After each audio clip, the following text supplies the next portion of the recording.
on last Sunday about the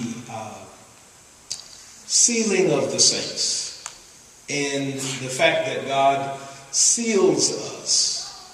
This is extremely important. For those of you who might not have been here on last week, I just remind you again of my very earthly kind of explanation that might help you. I said that my great-grandmother was one who would store food through a process of canning, which basically meant that she would seal it in jars. And to do that, she would first sterilize the jars in boiling hot water in a canning pot that they would use to boil. And they put their jars down, their glass jars, and they would clean them, and then they would take the vegetables that they had taken out of the garden, they would place it into the jars, and they would seal them. And I said to you, as long as she had sterilized and cleaned and purified everything as she should have, and placed it in the jar and sealed the jar completely, that year after year, those things that she had sealed would still be good. On the other hand, if she had any impurity, or she hadn't completely cleaned everything, or if there was air that was allowed to get into the jars, anything that was allowed in that was foreign would then spoil the food that was inside. And so that allows us to recognize that if my grandmother, as I said to you, if my great-grandmother, if she could save vegetables like that, then think about what God can do with you. So when he seals us, when we come to him and we allow him to have us and he seals us, then we're there. We're his. We belong to him. But you know, I tell you, it's interesting, Sister White, that I thought of some things, and I tell you, if I was going to preach that sermon, if I was really going to preach it on last Sunday, I was just trying to make sure to teach you some things. But if I were going to preach that, and I was going to use a particular kind of homiletic style preachers, for our preachers that are in school, you understand that there's an art to preaching. If I were trying to be artistic, then I would probably have to remind some of the older folk in the room that there are times where there is an artificial kind of salvation, even when she didn't do it right. Because if you remember, and again, some of you young folk won't understand this, but some of our seniors will understand it. If you remember, if she was preserving something, then even though sometimes air or impurity might get in, they would scrape off the top, and the stuff on the bottom would still be good, because it was not preserved by sanctification. It was preserved by the content of sugar or salt. Oh, I wish you heard me. It was preserved, I'm going to talk to the left side of the room. It was preserved by the content of sugar or salt. Because a high content of sugar or salt will also preserve, which is why they would cure their meat with either sugar or salt and hang it in a cool, dry place, such as the cellar or what we think of as a lower basement. Now, I point that out because even though it has been preserved by sugar or salt, it does not mean that it's completely pure. All right. Oh, I wish I got you there. It does not mean that it is completely pure. It does not mean that it has been saved from foreign substance.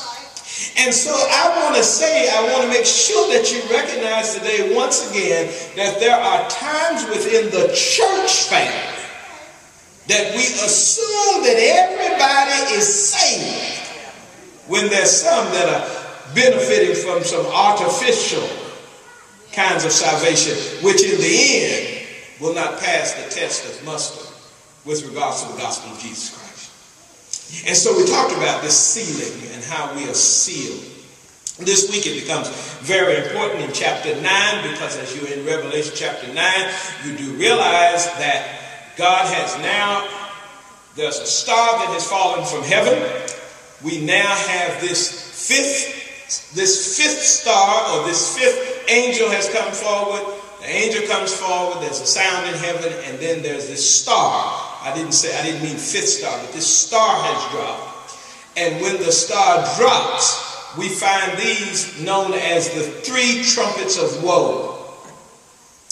Because in these next three, there's going to be something that's going to come upon the earth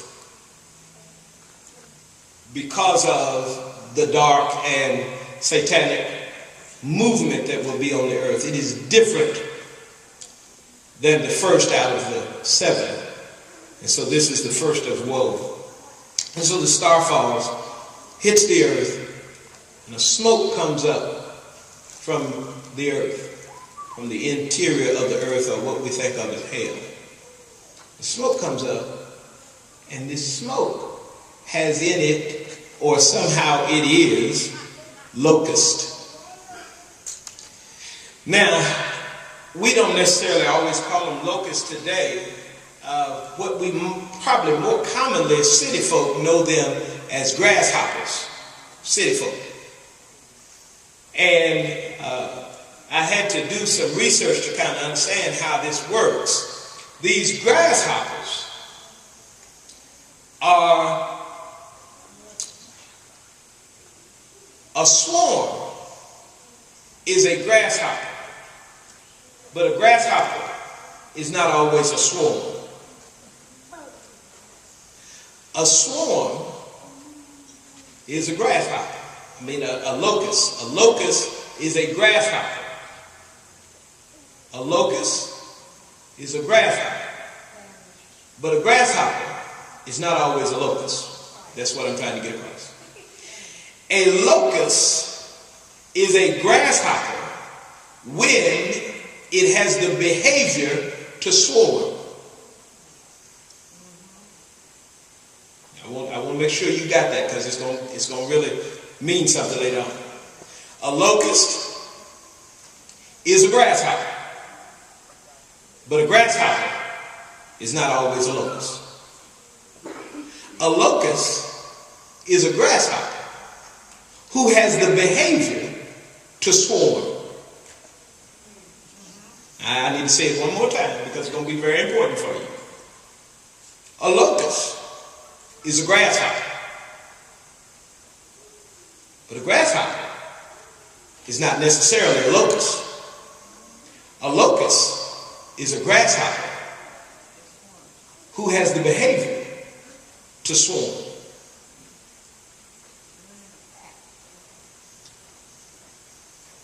And so I slow down because I know that we need to make certain that we got that part. Okay? So look at Revelation chapter 9, verses 2 through 5. And he opened the bottomless pit, and there arose a smoke out of the pit, as the smoke of a great furnace, and the sun and the air were darkened by reason of the smoke of the pit. And there came out of the smoke locusts upon the earth, and unto them was given power, as the scorpions of the earth have power. And it was commanded them that they should not hurt the grass or the earth, neither any green thing, neither any tree, but only those men which have not the seal of God in their foreheads. And to them it was given that they should not kill them, but they should be tormented 5 months, and their torment was as the torment of a scorpion when he striketh a man. And so here's some final thoughts on Revelation. Some final thoughts on Revelation. The thought here, number one, is watch out when the harmless becomes a threat. Watch out when the harmless becomes a threat.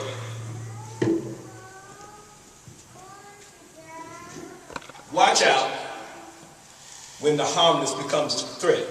Remember, a locust is a grasshopper.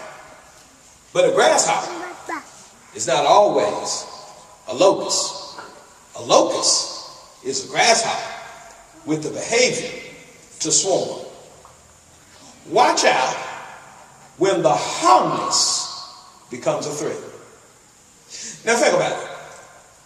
If a mere grasshopper were here today, one grasshopper would be no threat to us at all. One grasshopper, as a matter of fact, seems to be quite harmless. For many of us as children, we used to pick grasshoppers up, along with katydids and praying mantis and all other kinds of insects.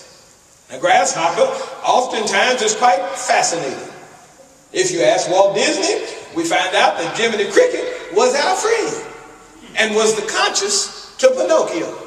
So one grasshopper seems to be no problem at all. As a matter of fact, I would submit to you that even a few grasshoppers may not be much of a problem.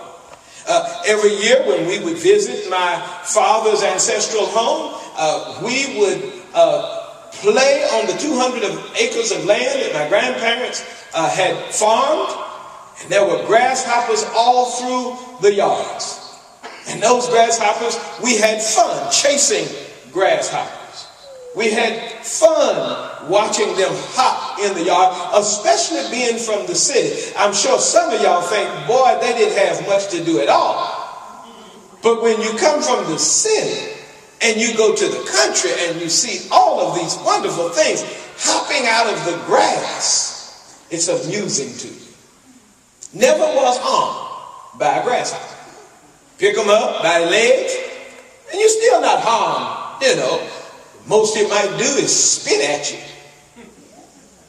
But no harm in a grasshopper. No harm even in a few grasshoppers hopping in the yard. No problem. As a matter of fact, I would say, Pastor King, that a grasshopper to me is not as bothersome as that poor little old cricket. And that's because if in the middle of the night, he gets loud with you. But a grasshopper, no problem at all. And so we think, hey, what's the problem here? The problem is when a grasshopper, which is somewhat harmless, gets together with a whole lot of other grasshoppers and changes its behavior so that it likes to fly in packs or fly in large, dense groups that can destroy vegetation for miles because they've traveled now together. It's a compounded problem. Started off as harmless and it became harmful. Okay, so you ask me, well, Pastor, what are you getting at? There are a lot of things that start off as harmless that end up harmful in our lives. Some of us start relationships that start off harmless, but we pursue them in unhealthy ways, and before you know it, it's harmful. There are some people who go to the hospital and they spend some time in the hospital. The doctor gives them a painkiller, and long after they need that painkiller, they're still taking it, and they become addicted on prescription drugs. The harmless then becomes harmful. And so we can take these things that oftentimes start off all right. They start off cute. They start off all right, but then they can become harmful. If you are a parent and you have a child and you have a baby, Brother Wissaden, you can find out that they start off cute and so on and so forth, and you kiss them and you clean them up and they smell real nice when you put the baby oil and the baby powder and all that kind of thing.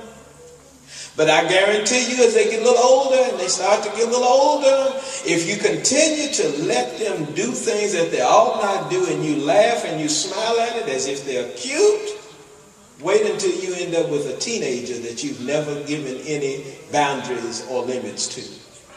And so just because something starts off harmless, it does not mean that it cannot become harmful in our lives. And so we must be careful to recognize when those things that started as harmless become harmful in our lives.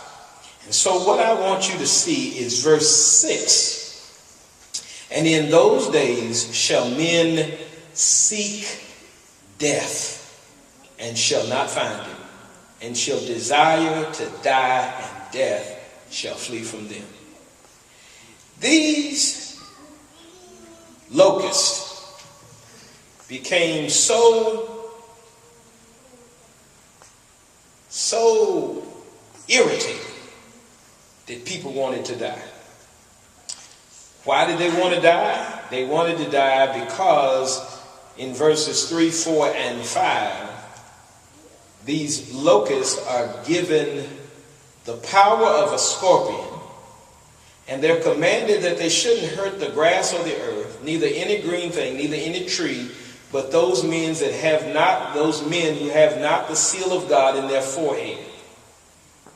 And so he doesn't want them to kill the men. He just wants them to torment them.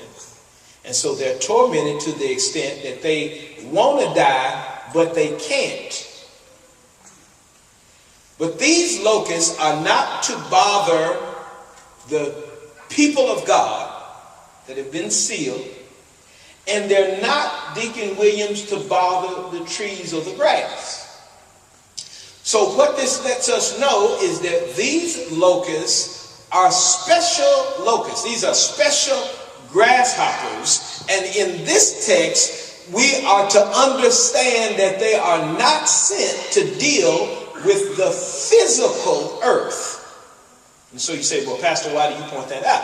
I point that out because a grasshopper, such as if we think about the plagues when Moses was telling Pharaoh to let them go, if we think about the plagues, those grasshoppers came to affect the economy and resources.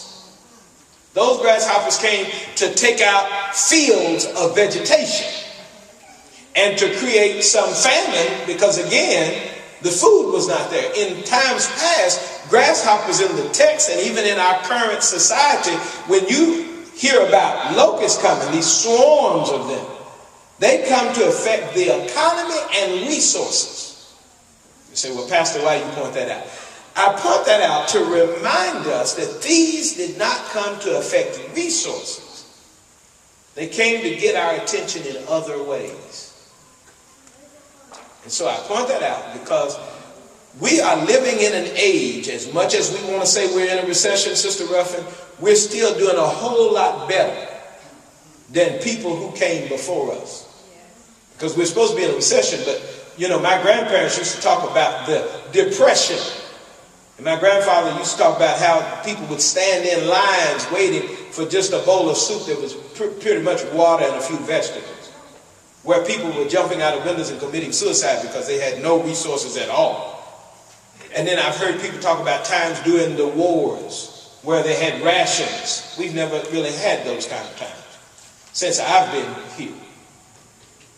I've heard people, my great-grandmother would talk about Jim Crow laws where black folks couldn't sit on bus with white folks, where we had separate restrooms, separate water fountains, and so on and so forth. And laws were not fair and just for everyone.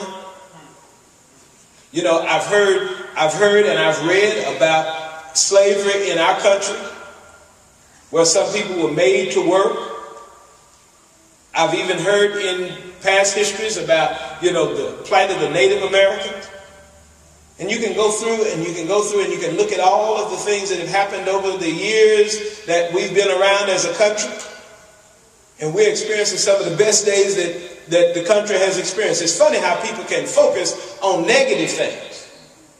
But if you look around, it is a very positive experience. There are only a few of you who've ever even caught the bus to church. You got to remember that the main reason that Dr. King and the civil rights movement back then, one of the things that was on the agenda with Rosa Parks and all that was all about riding the bus. Now, if it was all about riding the bus, that tells me something, Brother Wesley. That tells me that most of us didn't have cars. And now, most of us got something to ride on. Or somebody you can call to come by and pick you up on the car. We don't have to necessarily catch a bus. I've heard people talk about how they had soup and beans and potatoes. And many of us go to that, now it's not good food, but it's food. We get that meat right on the $1.99 menu. And so my point is, we're living good. Resources haven't really been touched like we say they have. Now there is a recession. It's not like it, it's not like it was last year or the year before. But we still got more than we've ever had before. Here's my point. The locusts aren't eating up the grass. I would say to you that before you point your finger at a resource recession, I need you to recognize that the greatest recession that we're in right now is a spiritual recession. Right now it's a spiritual recession. I'm going to prove it to you. Let me show you something about these locusts, and then I'm going to prove this to you. Because I need you to beware of the little pest. Verse 7. And the shapes of the locusts were like unto horses prepared to battle. You need to know something is wrong when your little problems saddle up for battle. Not your big problem, this is your little problem. And maybe you haven't experienced this, but I've experienced, especially lately, that it's the little stuff that keeps on just coming at me. Just little bitty stuff, one thing after another, little bitty things that really, they don't mean a lot. It's just that they're annoying. They're like flies at the picnic. And sometimes that's what happens in our life. It's just little stuff. Kids' school is calling. Kid ain't locked up, but they talking too much in class. You trying to work and somebody next to you is mad at everybody. And so there's another little problem. They don't cut your check off, they don't fire you, but they forget to put all your money on your check. Just little bitty things. But before you know it, you trying to get 25 cents back on your check, you got to call 10 people to do it. It's little bitty stuff. Kid talking in class, rather than them keeping him in for recess, they expel him for talking in class. I'm just giving you some hypotheticals. It's little bitty stuff. It's not the big stuff. You go to the grocery store. This is real. You go to the grocery store, you get home, you forgot 2 or 3 cans or whatever it was you're supposed to bring home. It's just little stuff that keeps nagging at you over and over again. But then when you get back to the grocery store, they don't want to give you groceries. You left the bag there and they don't want to give them to you. It's when your little stuff becomes big problems. And so, Deacon Hodge, you go back to the grocery store and tell them, I paid for my groceries, I left 2 bags. They tell you, no, you didn't. So you cuss them out and the police come take you to jail. Little problem, then becomes a big problem. And that's what it seems like we're dealing with. We're dealing with little bitty stuff that seems like it's just saddled up for battle. It's all out of place. Battles that we shouldn't even be fighting.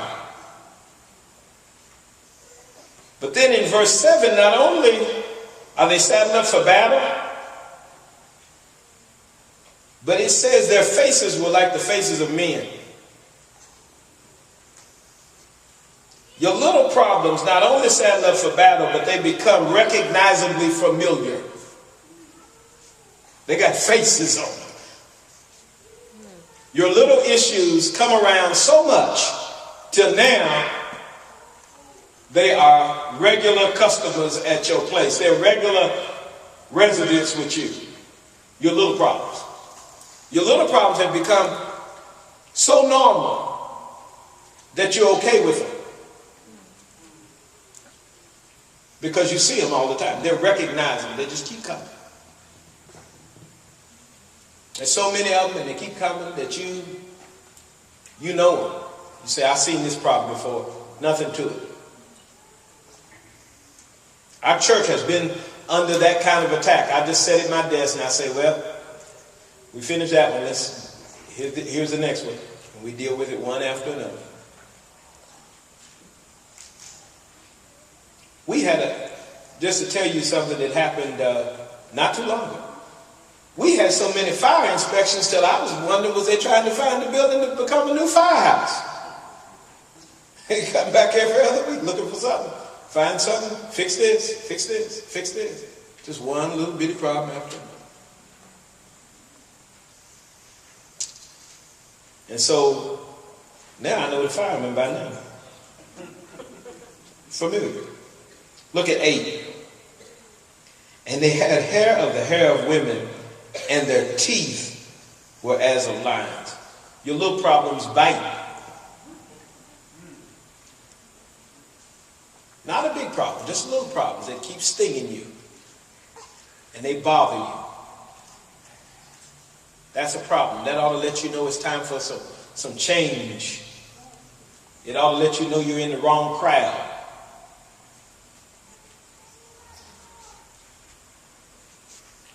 Look at verse 9. And they had breastplates, as were breastplates of iron. Your little problem becomes indestructible.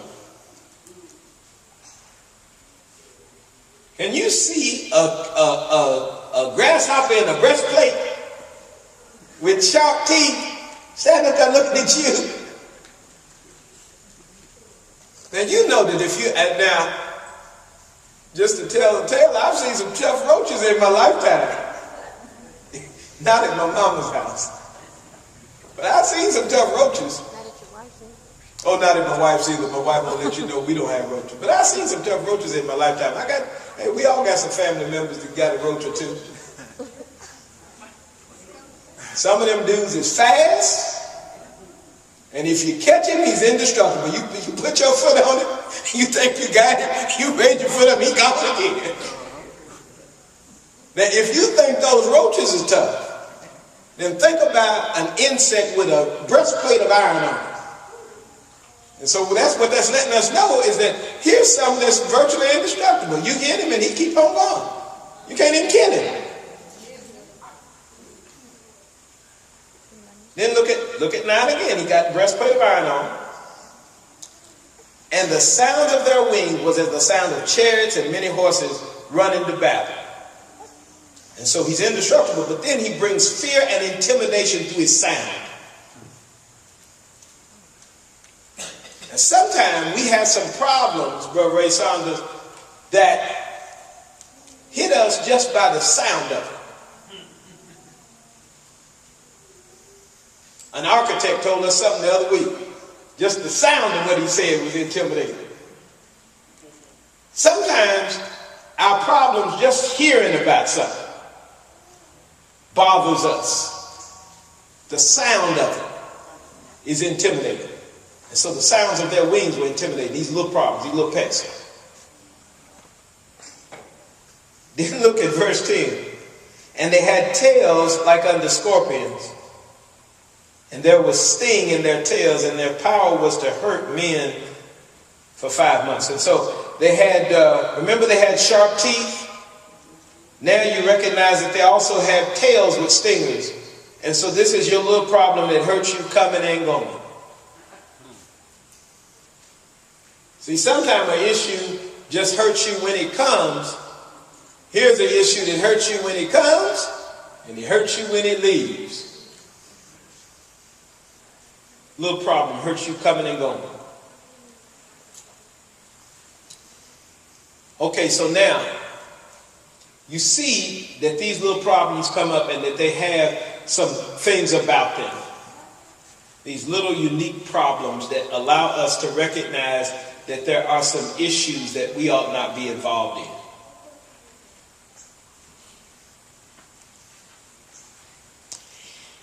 And then the other thing that lets us know that there's some trouble brewing is if you look at, then if you go to verses 20 and 21, you'll see the response. And you'll understand what I mean when I say that I don't think that our financial recession equals our spiritual recession. Because in verse 20 it says, and the rest of the men, well, number one, go to 19 so you just see it. For their power is in their mouth and their tails. For their tails were like unto serpents, and their heads, and with them they do hurt. And the rest of the men which were not killed by the plagues, yet repented not of the works of their hands, that they should not worship devils and idols of gold and silver and brass and stone and wood, which neither can see nor hear nor walk, neither repented they of their murders, nor of their sorceries, nor of their fornication, nor for their theft. I would tell you that we need to think about some change in times when sorry stops and consequences don't matter. Now, I know, Sister Wynn, that there are people who say we don't live in this age and the Revelation does not talk about anything for now, but I can't agree with that. Because I'm seeing this. People are caught up in some stuff that they not even sorry for. It is what it is. I am who I am. I'm just going to be true. I ain't fake. I ain't phony. I'm going to be who I am. But fool, who you are is on the way to hell. But we've become proud of it, so proud of it that we post it on our social media for the whole world to see. I'm big and bad. I don't care what you do. This is my lifestyle. It's who I am. It's what I do. I don't repent. I'm not sorry. It's just who I am. Live with it. Deal with it. There was a time where kids would not do certain things in front of their parents. Wouldn't want their parents to know it. Now, no respect. Don't care if the pastor sees it. Don't care if parents see it. Yeah, I'm smoking, drinking, doing whatever I want to do. Deal with it. This is who I am. The text tells us that there's some terrible times when folks see that there's a problem and they still will not ask for forgiveness. Still will not seek God's face. Still decide not to change, not to turn, not to do anything different. Even though we now can recognize like never before that it's not for us in Columbus some big problem, because we're not dealing with these huge problems that some other people are dealing with. Now, there are some people, they can see big stuff, Katrina, Haiti. There's some people seeing some big stuff. But if you watch the news, you ought to be seeing it too. You're laying in bed one night and all of a sudden a 30-foot hole opens up and just drops you down in the earth. You telling me that's normal? You're driving down the street on your way to work one morning and all of a sudden rocks start coming out the sky. That's as big as buses going at 33,000 miles per hour. And you're telling me that we shouldn't give our attention to God? Little bitty problems that shouldn't be a problem. We've got a rate of diabetes that's going through the roof like never before. Cancer, high blood pressure, all kinds of little stuff. Kids are doing things that grown folks do. 7 and 8-year-old kids stealing cars, creating theft rings, jumping through windows. You're trying to tell me that we shouldn't be alarmed? We should be so biblically prophetic that, as the Bible says, somebody ought to be on a watchtower sounding an alarm, saying that there is a problem. And then you turn on the television and you watch preachers. You go to church and you listen at church. And everything is so happy. Everybody is so joyous.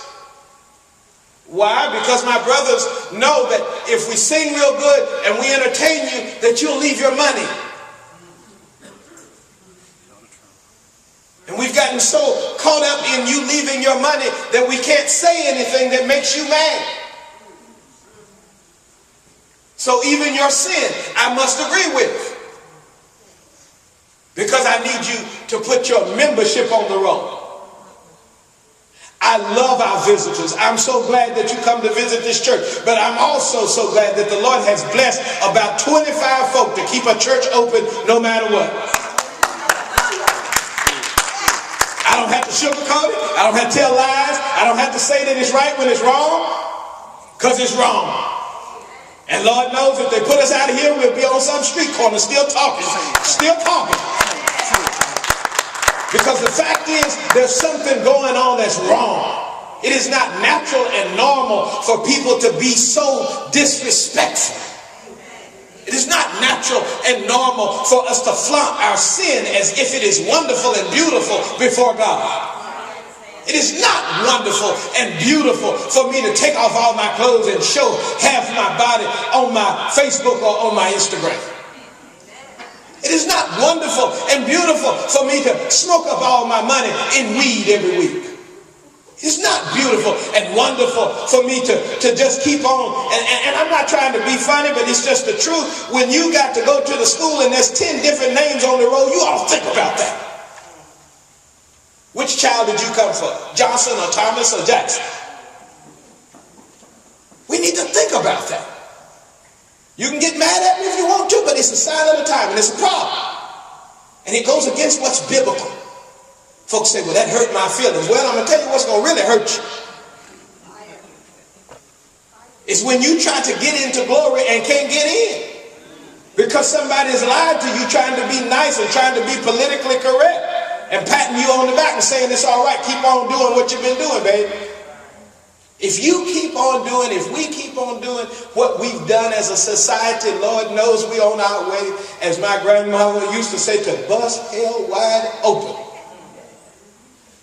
And so we need to make some changes. And we need to be alert when this stuff just keeps on eating at our society. And know that that is not the way that God has intended it for us. He has sealed us.